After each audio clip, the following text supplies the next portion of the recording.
looking at the IEP process, engaging stakeholders, and really looking at it and figuring out how to really make this the best that it can be. And based on that feedback, DESE has developed a draft of a new IEP form that they're looking to get feedback from all of their stakeholders, including families. And tonight we want to share the draft form with you and really begin a process of gathering feedback from families. So we're hoping that you'll participate, you'll ask your questions. We'll be holding other opportunities as well for you to be continuing to give feedback. So tonight's session is going to be facilitated by our board member, Beth Bostick. So Beth is going to say a few words. Jamie is going to make a presentation for about 20 minutes. And after that, we're going to really turn it over to all of you to ask questions. I want to thank those of you who sent questions ahead of time. And I know Jamie has done a lot of work to really incorporate those questions into her presentation, and there'll be lots of opportunity for additional questions. So with that, I will turn it over to Beth. Thank you, Beth. Thank you, Pam, and good evening, everybody. It's wonderful to be here with all of you again. I put on my parent hat, which of course I tend to dwell in a lot. As I was thinking about this presentation, we have a little less than an hour to go over what is essentially a huge change, right? And as a parent, whenever we see change in special education, very often it causes us to immediately become fearful or immediately become untrusting and not be open to what we're getting ready to see.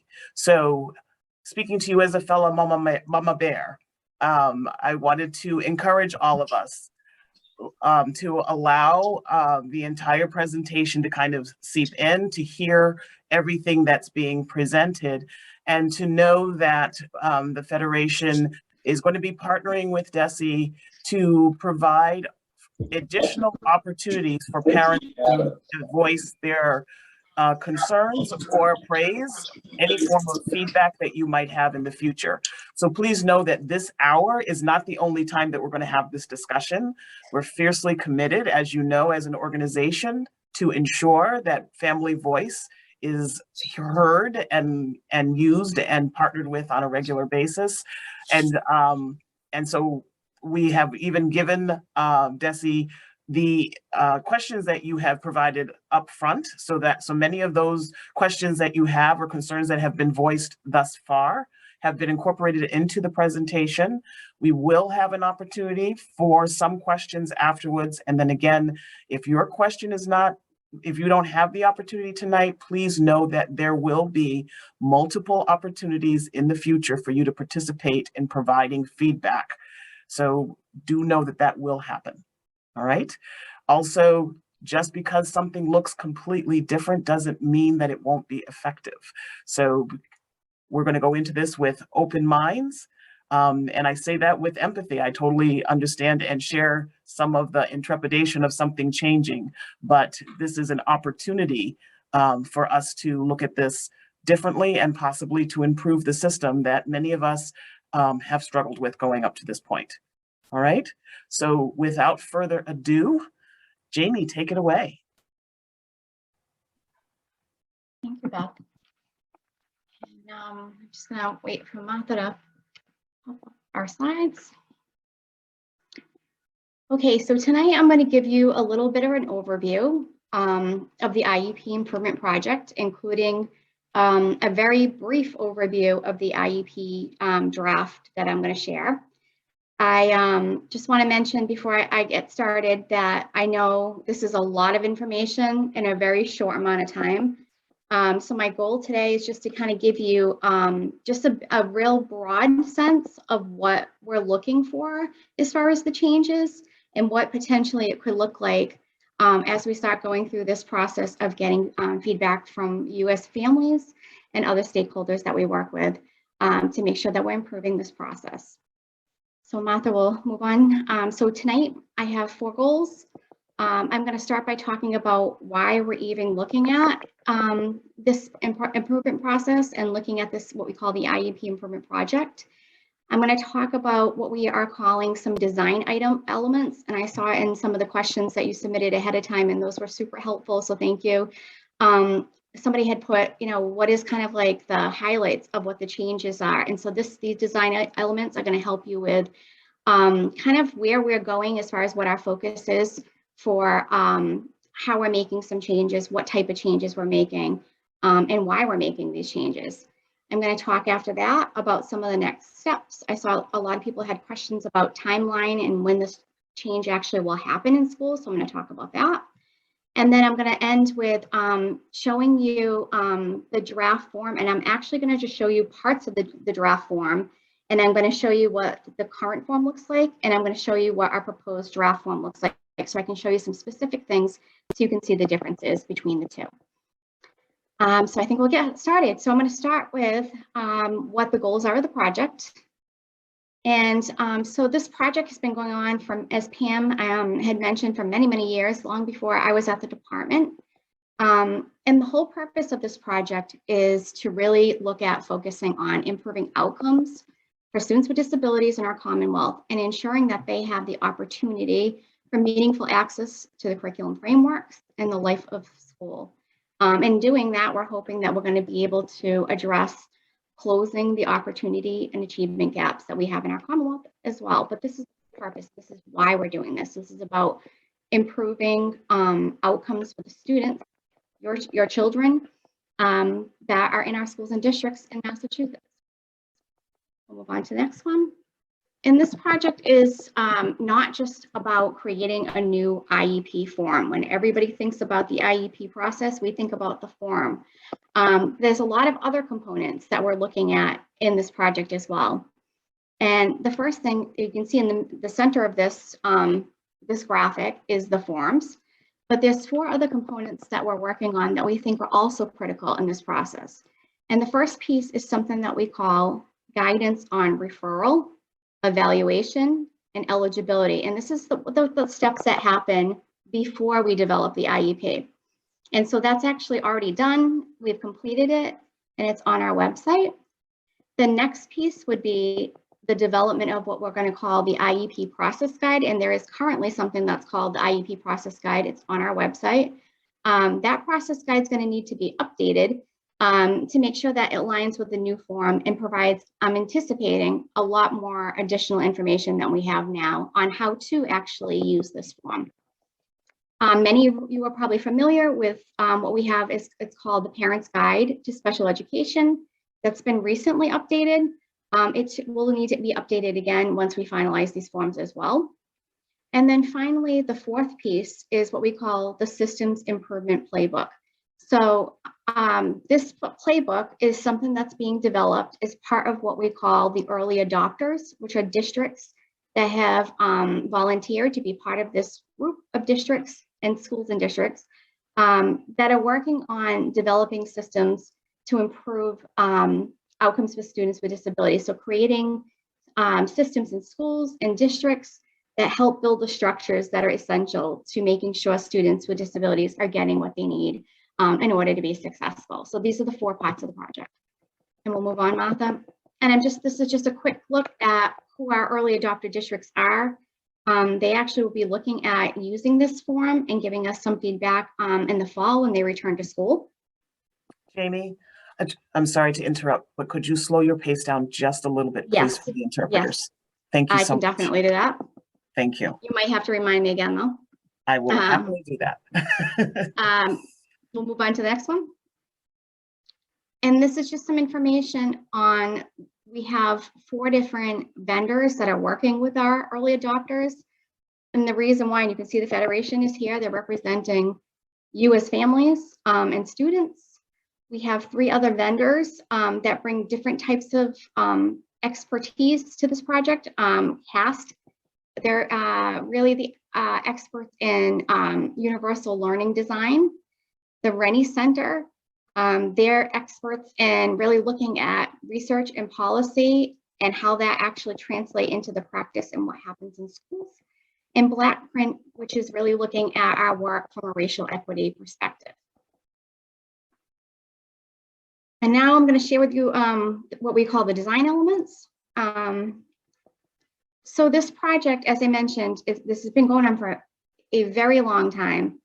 When I came to the department 2 years ago, there was a lot of information, drafts of forms, pages and pages of feedback that the department had received over the years on really things that people felt needed to be changed. And so we took a look at that, all that information. And what I asked my office to do was to take a look at all the other states. And I would ask them to look at these different pieces right here that I'm going to talk about. I asked them to look at states to see how states were making a form that was simplified in length, the way you're able to use it, which I know our draft form right now is not so easy to use. And so I just want to put that out there. I'm very much aware of that. We wanted simplified language, and we wanted to reduce redundancy. So information that was in the same information in multiple places. We were looking at other states to see how they were using data and data-driven processes to make sure that the student was the focus of the process. We were looking for language and processes in other states that were strength-based, so not always talking about what students can't do, but what can they do? What do they like to do? What do they do well? Where are their interests? We were also looking for states that really did a good job with how to emphasize students being educated in their least restrictive environment, so with age-appropriate peers. And we were looking for states that really did a good job with embedding transition planning, so different parts of your child's schooling, so early childhood, and transition to secondary education, both of those different types of transitions, transition from elementary to middle school, from middle school to high school. We were looking at states that did a good job integrating these components into their documents. And then finally, we were looking for really good purposeful inclusion of student and family caregiver voice. So making sure that the student and the families are truly part of the IEP process and team. So these are kind of our focus areas. And from that, instead of taking the form that we currently have and trying to make changes on it, a team of people developed a new form, and that's the form you're going to see tonight. Martha, we'll move to the next one. I just want to talk a little bit about what you're not going to see today, because this draft form does not include everything that's required as part of the IEP process. It doesn't include everything that is currently in an IEP that you'll see. So I want to talk about that. This is only going to represent what we currently call IEP pages 1 through 8. So it won't include any forms that talk about placement decisions. It won't include the forms that you receive when you're getting a notice that your child is being evaluated. And I saw a lot of comments and questions specifically about dyslexia and specific learning disability. And those forms that are required, they are not represented in this draft. So you will not see that information here. You also will not see a transition planning form. I'm hoping you're going to see some of those components integrated into this form, but a separate transition form is not part of what you're going to see today as well. Jamie? Yes. Could you slow down just a little bit? Yes. Thank you. Okay, we'll talk about next steps. And you're just going to have to keep reminding me, Beth. Okay. So where we are right now, we released the draft form.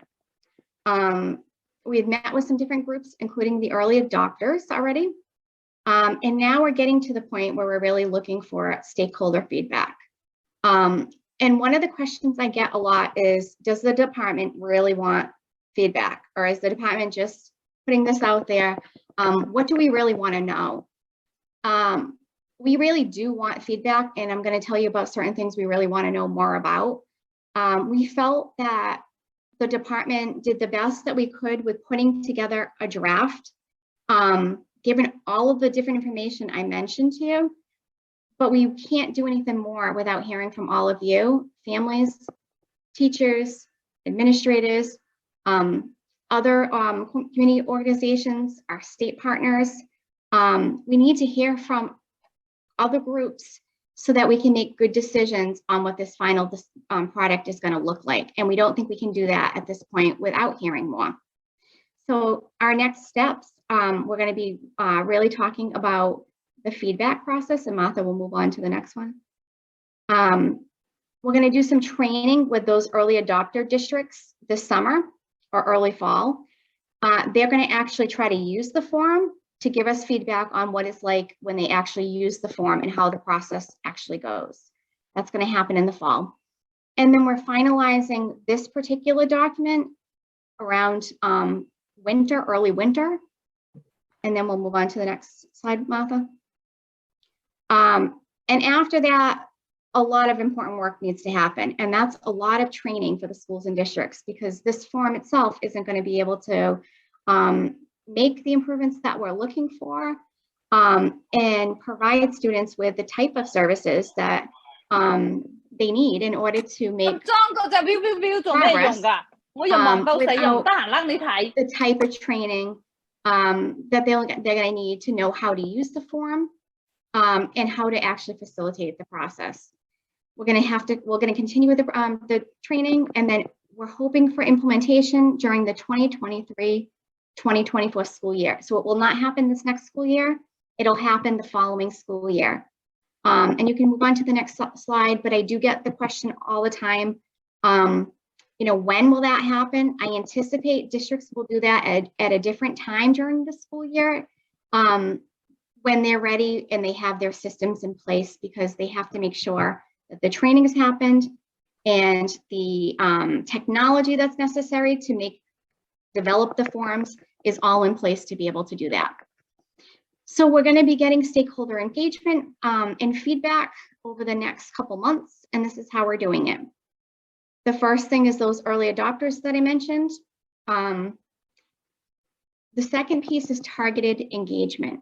So we're setting up meetings right now with all different groups.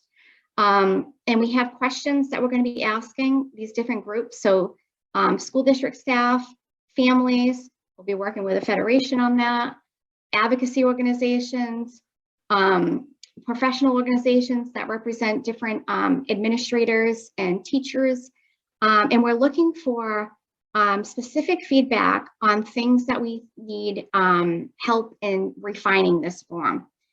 And then the last piece is we're going to be getting some universal input. So anyone who is a stakeholder, anybody that wants to have an opportunity to provide feedback, will be able to do that. We're going to be posting a survey. The survey should be posted in the next week. It'll be on our website where you can actually provide us some feedback, and that will come right to the department, to my office, and we'll be looking at that. So it's those three different ways. So I'm going to now talk about the draft of the IEP, and I'm going to kind of walk you through it.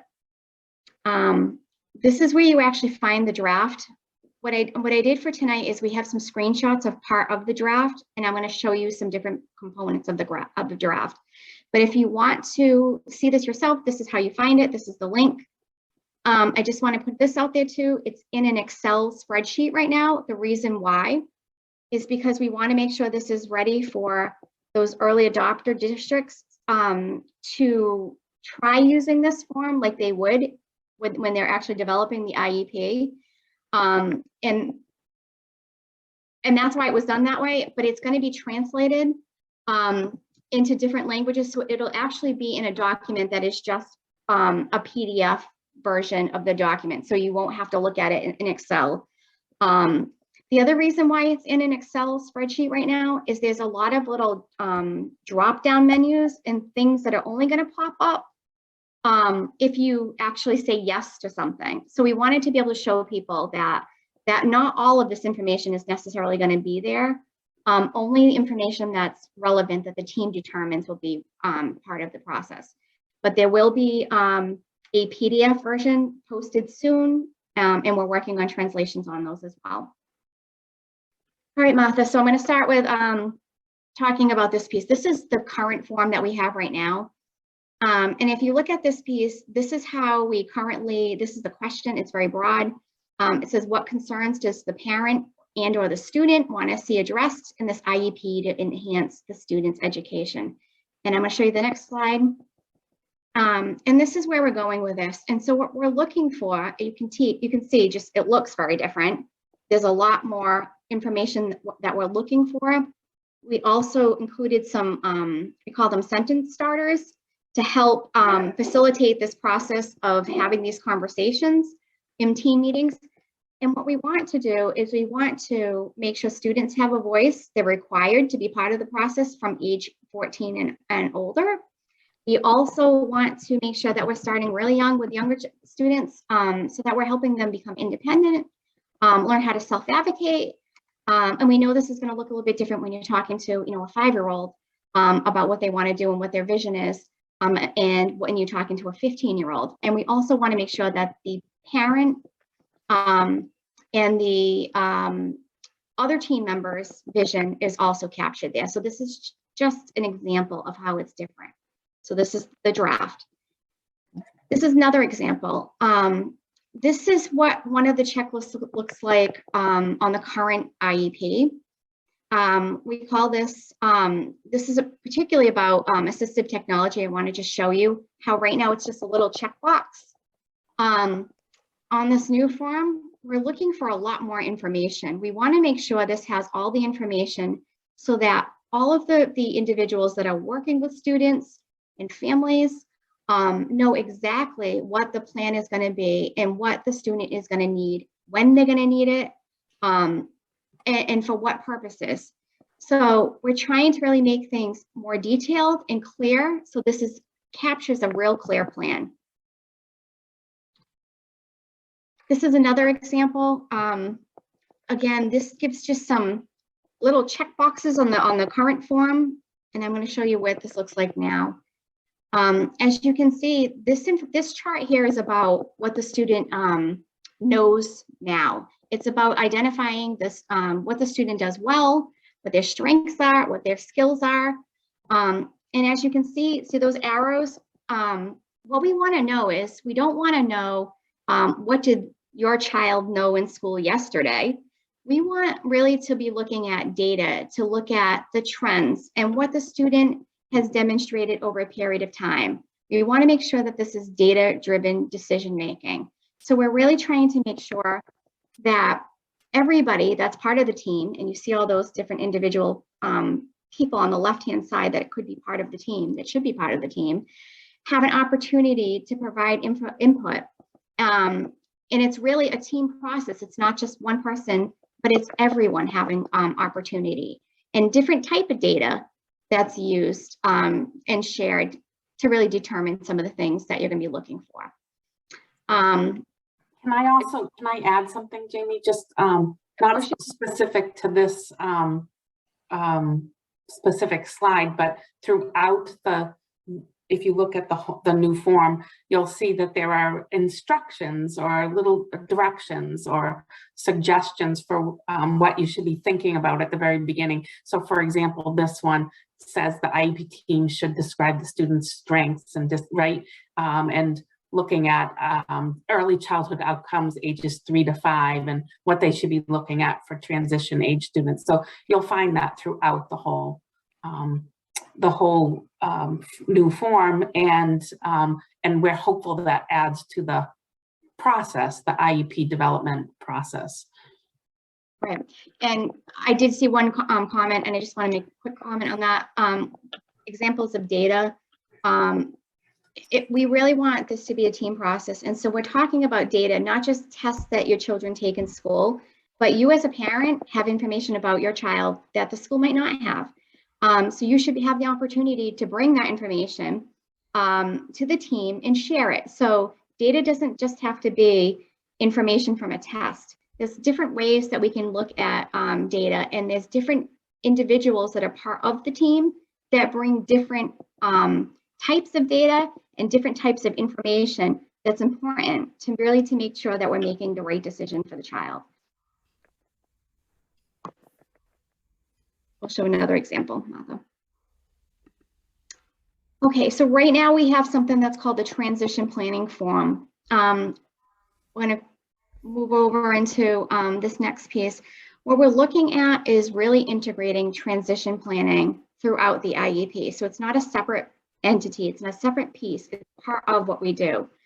So here you'll see on the transition planning piece here, you're really looking at a section here that really talks about, again, what is the student's strengths? What is the data that really tells us about what needs to be done as far as planning for post-secondary education and training? Next steps. So we want this done in a very deliberate and integrated way so that it's not something that's done after or before, but it's part of the conversation and it's part of the child's plan. And again, the data, we see those everywhere. This is another little piece just to show you. If you can see this piece, see how it has the 3 boxes and then the 3 boxes below it. It almost looks like it can be, you know, just check one kind of thing. So when you see this next piece, you actually have options. Some students do need a shorter day or a shorter year, or a longer day or a longer year. And we want to make sure that the different types of decisions are clear.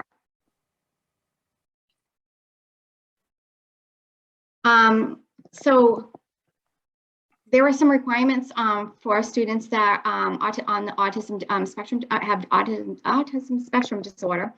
And these requirements are currently listed in an advisory on DESE's website. Typically, in my experience, what I've seen is this information is looked at in a team meeting and it tends to go in a place that we call additional information. And I'm going to show you that later. Now in the new form, you're going to see that information actually is here. It has its own place. So if the student, yes, the student's autism needs will be addressed in the IEP, it's going to pop up with those boxes and that information is going to be right there. And it will be part of the IEP as opposed to something that's just added into additional information. This is how the goals on the IEP currently are done. So if you see the first box, it talks about what the student knows now and what the student can do. Then it goes to what is the goal going to be, a measurable goal, what do you want them to know and be able to do? And then the last piece is how do you know? But as you can see, they're kind of big white block boxes that it doesn't have a lot of information on what goes in there.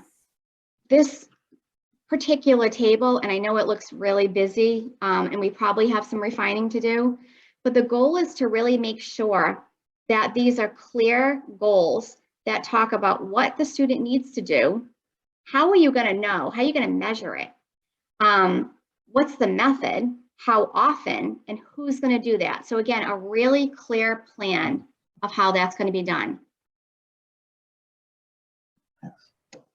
This is something that we call the service delivery grid. Most people, when you see this, you think about, we call it A grid, B grid, and C grid. When we look at the new grid, again, much more detailed. What type of service does the student need? Who's the provider going to be?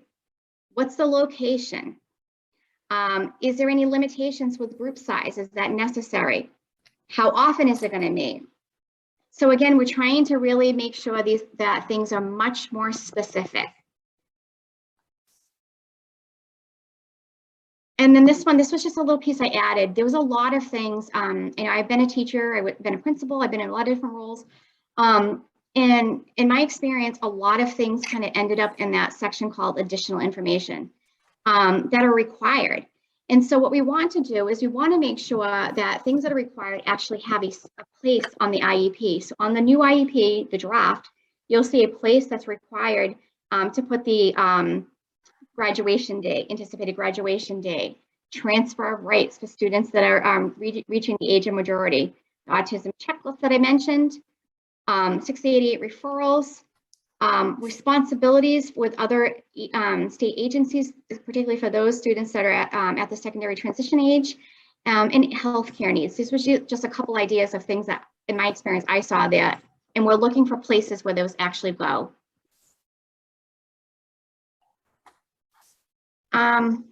I could have showed you a lot more. I didn't want to do too many, but I just wanted to give you kind of a broad idea of what we're looking at, the types of changes we're looking at making. I just want to say one more time that I know this is not a perfect product and we're not where we really need to be, and we can't get to that place without really hearing your feedback. We've already gotten a lot of feedback and it's helpful, and we do really look at it.